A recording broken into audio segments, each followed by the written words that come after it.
नमस्कार. केंद्र सरकारी कर्मचारी आणि पेन्शनधारकांसाठी येत्या काळामध्ये मोठी आर्थिक भेट मिळण्याची शक्यता आहे. केंद्र सरकारने नुकतीच महागाई भत्त्यामध्ये 2% वाढ जाहीर केली असून यामुळे डीए हा मूळ पगाराच्या 53% 55% इतका करण्यात आला. याशिवाय 8व्या वेतन आयोगाच्या सुद्धा तयारीला गती मिळाली आहे. 1 जानेवारी 2026 पासून हा आयोग लागू होण्याची अपेक्षा आहे. या दोन्ही घडामोडींमुळे सुमारे 49 लाख कर्मचारी आणि 65 लाख पेन्शनधारकांना याचा आर्थिक लाभ मिळणार आहे. ही डीए वाढ आणि 8व्या वेतन आयोगाच्या शिफारशी कशा प्रकारे कर्मचाऱ्यांच्या जीवनात बदल घडवतील याचा आपण सविस्तर आढावा घेणार आहोत. केंद्र सरकारने जानेवारी 2025 पासून लागू होणारी 2% डीए वाढ ही मंजूर केली, ज्यामुळे महागाई भत्ता मूळ पगाराच्या 53% 55% इतका झाला. ही वाढ 1 कोटीहून अधिक कर्मचारी आणि पेन्शनधारकांना लागू होईल, ज्यात रक्षा कर्मचारी, रेल्वे कर्मचारी आणि इतर सरकारी सेवेतील कर्मचारी हे सामील असतील. डीएची सुधारणा दर 6 महिन्यांनी अखिल भारतीय ग्राहक किंमत निर्देशांकाच्या आधारेही केली जाते आणि याचा परिणाम घरभाडे भत्ता, प्रवास भत्ता आणि यासारख्या घटकावरही होतो. ही वाढ कर्मचाऱ्यांना महागाईच्या काळात आर्थिक दिलासा देईल. जानेवारी आणि फेब्रुवारी 2025 साठीचा वाढीव डीए मार्च 2025च्या पगारासह थकबाकी स्वरूपात मिळेल.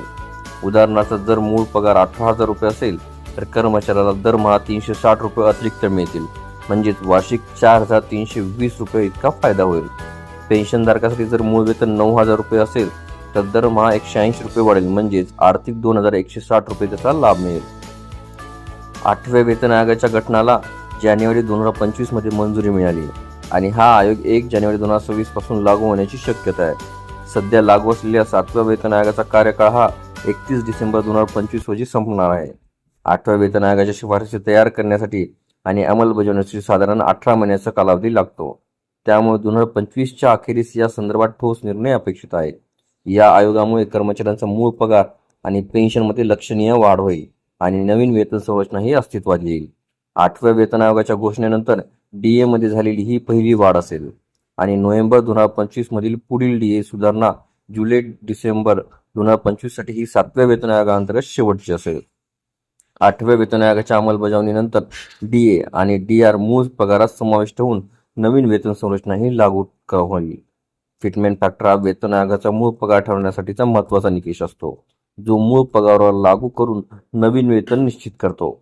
नॅशनल काउन्सिल ऑफ जॉईंट कन्सल्टेटिव्ह मेकॅनिझमने 8व्या वेतन आयोगासाठी 2.86 चा फिटमेंट फॅक्टर प्रस्तावित केला, तर कर्मचारी संघटना 3.0 किंवा त्याहून जास्त फिटमेंट फॅक्टरची मागणी करत आहे. 7व्या वेतन आयोगाने 2.57 फिटमेंट फॅक्टर हा लागू केला होता, ज्यामुळे न्यूनतम पगार हा 7,000 रुपयाहून 18,000 रुपये इतका झाला.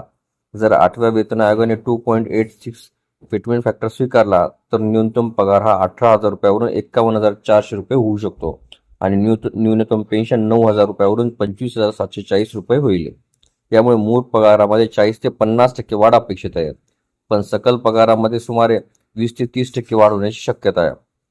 फिटमेंट फॅक्टरचा अंतिम निर्णय आयोगाच्या शिफारसी आणि सरकारच्या आर्थिक धोरणावर अवलंबून असेल. 8व्या वेतन आयोगामुळे कर्मचाऱ्यांचा मूळ पगार आणि पेन्शनमध्ये होणारी वाढ त्यांच्या जीवनमानात सकारात्मक बदल घडवेल. न्यूनतम मूळ पगार 51,480 रुपये झाल्यास लेव्हल 1 ते 3 मधील कर्मचाऱ्यांना, जसं की कार्यालयीन कर्मचारी, तांत्रिक कर्मचारी आणि ग्रुप डी कर्मचारी यांना मोठा आर्थिक लाभ मिळेल. उच्च स्तरावरील कर्मचाऱ्यांना लेव्हल 10 ते 8 मध्ये देखील नवीन वेतन संरचनेमुळे फायदा होईल, ज्यामुळे त्यांचा सकल पगार हा वाढेल.